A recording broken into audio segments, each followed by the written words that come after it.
Assalamu alaikum wa rahmatullah wa marhaba bilga' al-muslimin. La directrice générale du FMI a récemment foulé le sol marocain pour une visite officielle très importante. Accompagnée d'une délégation, elle a rencontré le chef du gouvernement Aziz Akhannouch dans le cadre d'une conférence captivante dédiée aux monnaies numériques. Donc ils se sont rencontrés, je crois, le lundi 19 juin 2023. Ce rendez-vous exceptionnel s'inscrit dans la préparation des prochaines assemblées annuelles du groupe de la Banque mondiale et du FMI qui se tiendront en octobre à Marrakech. Quel est l'objectif? Renforcer les liens déjà existants entre le Royaume, le FMI, mais aussi témoigner du rayonnement grandissant du Maroc sur la scène financière internationale. Restez avec moi donc jusqu'à la fin de la vidéo car les enjeux sont de taille, les opportunités pour le Maroc sont prometteuses. Laissez également un petit like à cette vidéo, donnez de la force en partageant et en vous abonnant à ma chaîne. Barakallahu fikum. La directrice générale du FMI s'est donc rendue au Maroc pour rencontrer le chef du gouvernement marocain et participer à une conférence passionnante et sur les monnaies numériques, les CBDC. Cette réunion s'est déroulée dans le cadre d'une visite officielle visant à préparer les prochaines assemblées annuelles du groupe de la Banque mondiale et du FMI qui auront lieu à Marrakech en octobre prochain. L'objectif était également de renforcer la coopération entre Rabat et le FMI, témoignant ainsi de l'intérêt considérable que portent les institutions financières internationales au Maroc. Le chef du gouvernement, au cours de cette visite, a mis en avant les grandes orientations de l'action gouvernementale axée sur la relance économique, l'élargissement de la protection sociale, la réforme fiscale et la modernisation du secteur public. Tout cela contribue donc à la transformation du secteur financier marocain. Des équilibres macroéconomiques, mettant en place efficacement donc des stratégies de développement dans divers secteurs, comme le secteur de la santé, qui est un secteur prioritaire pour le Maroc depuis plusieurs décennies. L'organisation internationale, donc le FMI, a mis 450 millions de dollars à la disposition de l'État marocain à cet effet.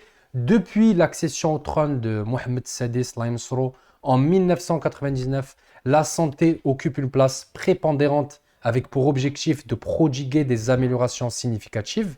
Pour revenir à la visite de Madame Georgieva Kristalina, directrice du FMI, elle a souligné l'importance de développer une plateforme de monnaie numérique pour les banques centrales, les CBDC, afin de faciliter les transactions internationales. Donc elle souhaite clairement la fin de la monnaie physique, voilà, la monnaie fiduciaire, la monnaie qu'on connaît aujourd'hui, donc en papier ou en pièces. Lors d'une conférence réunissant les banques centrales africaines à Rabat, elle a mis en avant la nécessité d'établir des liens et une interopérabilité entre les pays pour assurer des transactions plus efficaces et équitables.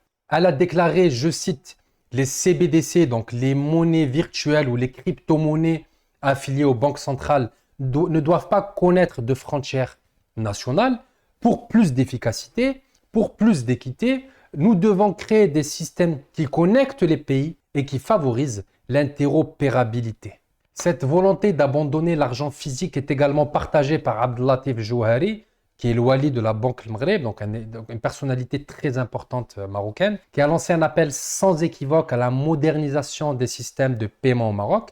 Il a fait cette déclaration ces derniers jours et donc en même temps, ou quasiment en même temps que la visite de la représentante du FMI, il a souligné l'urgence de changer de paradigme technologique pour faire face à l'essor persistant de l'utilisation de l'argent liquide. Cette déclaration met en lumière l'importance stratégique de la modernisation des systèmes de paiement en réduisant la circulation de l'argent liquide et en favorisant les paiements électroniques.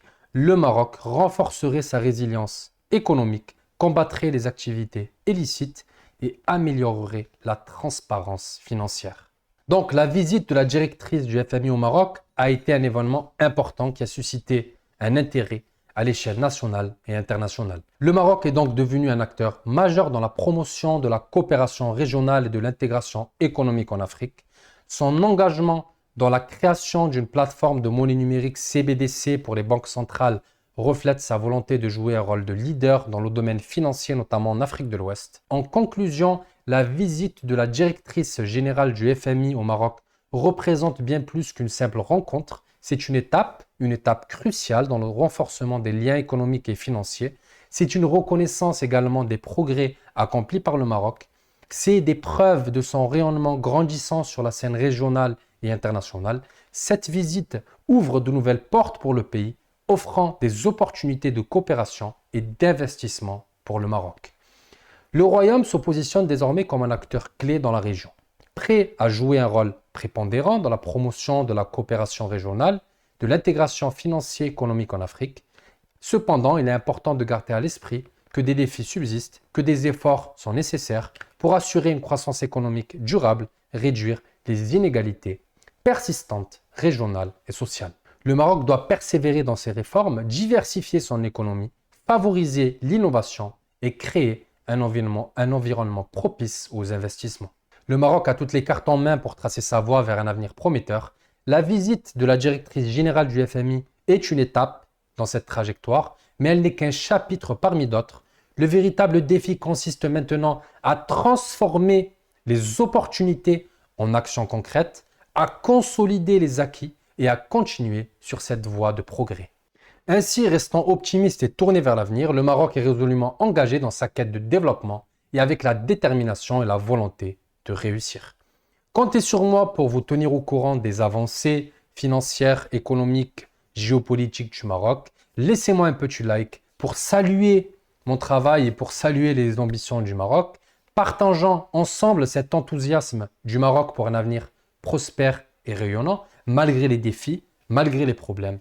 Ensemble, construisons un Maroc fort, influent et résolument tourné vers l'avenir. Barakallahu fikum, j'espère que cette vidéo vous a plu. N'hésitez pas, encore une fois, à me laisser un commentaire pour me dire ce que vous en pensez. J'essaierai de vous laisser une petite question en lien avec la vidéo. J'aime connaître vos opinions sur ces sujets. Barakallahu fikum, Allah jazikum bi khair. Wassalamu alaikum wa rahmatullah.